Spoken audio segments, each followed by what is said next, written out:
All right. Now, after we have been able to evaluate the risks, now we need to make a decision on how we want to address the risks. So let's move on to the next one. Risk decision. Now, there are certain decisions that we need to be able to make in relation to every risk. Some will call it risk treatment or addressing the risk. And these are 5 decisions that we have here. The first one, we say accept the risk. Accept the risk says that it's cheaper for me to leave my assets unprotected from a specific risk rather than make the effort and spend money to protect the risk. I'm always talking about this. I use this example where I remember my first car that I bought it for $500. Now I have people breaking into my car and they use the driver's window. So the windscreen over there got cracked. Now I have to go replace it. I go and they tell me that it's $350. And I'm thinking, is it even worth it for me to be able to even spend $350 to fix one window on a car that I bought for $500? So I decided that, hey, I'm just going to accept the risk and go ahead with it. Drive it without no window. I drove it for a while without no window until I was stopped by the cops one day. Then I said, okay, then let me go fix it before I get a ticket because that's going to increase my cost. But what I'm trying to say is that when it comes to accepting the risk, you say that, okay, it's cheaper for me to leave my assets unprotected than to apply or to put in controls or to fix whatever is wrong. And so I will leave it unprotected. Now, before you make such a decision, you need to be able to consider every risk that is involved and make sure that you have considered all the risks, you have evaluated it before you can go ahead and accept the risks. The next one, we call it the mitigate or reduce the risks. What does this mean? Just reducing the risks. We gave you an example of the road signs.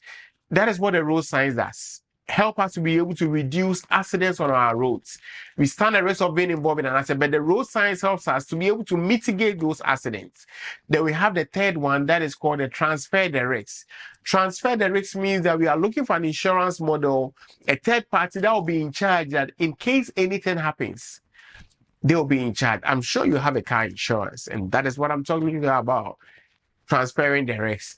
The fourth one is avoiding the risks. This is where you think about the pros and the cons before you even embark on it and say that, hey, is it even worth it to go into this business? I want to be able to go into a business, but they are telling me that I need to invest $200,000.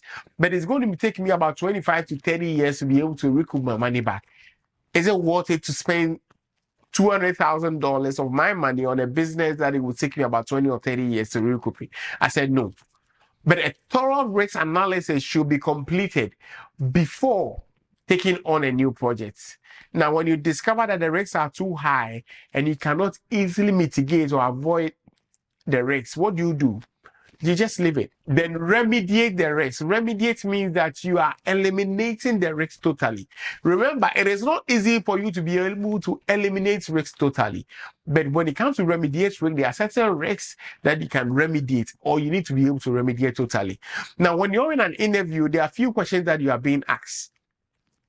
Differentiate between accept the risks and avoid the risks.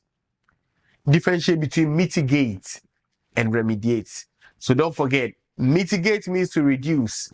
Remediate means to totally eliminate. Accept means that you have weighed on your options and you have decided to leave your assets unprotected.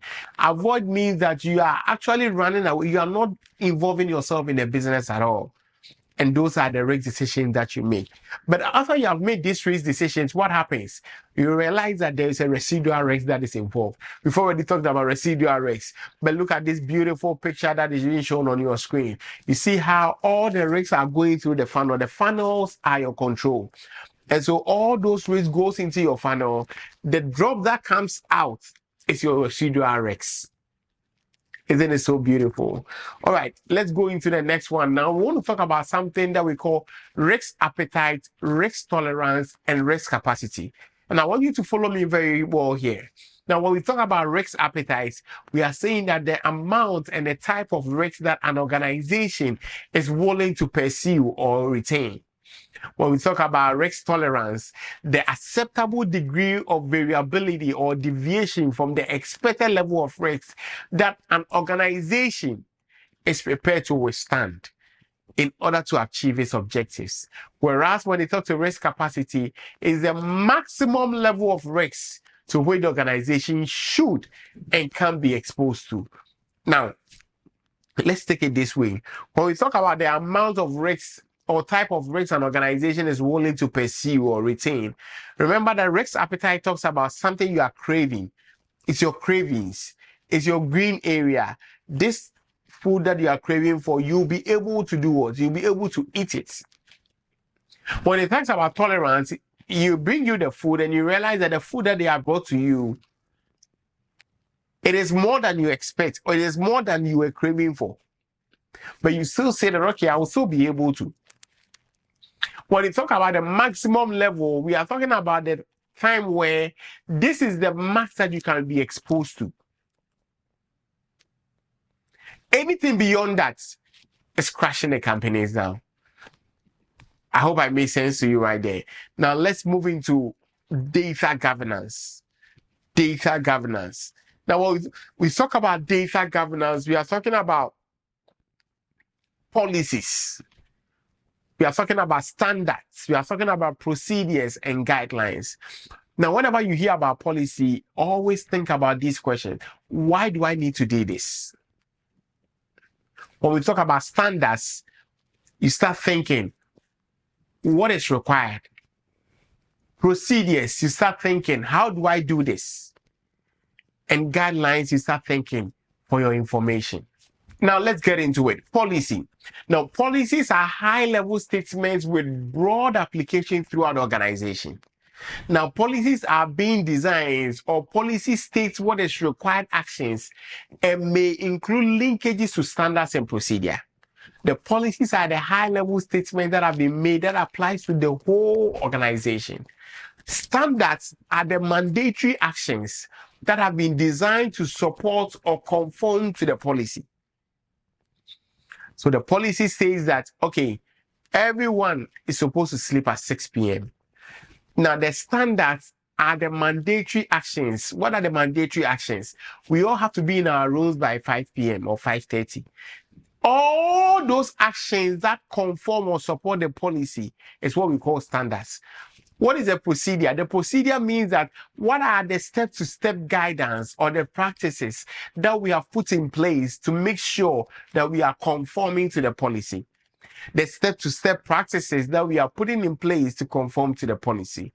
Then guidelines are, these are the general statements, recommendations or administrative instructions that have been designed to achieve the policy's objectives by providing a framework. So guidelines are just, majority of the time, are optional.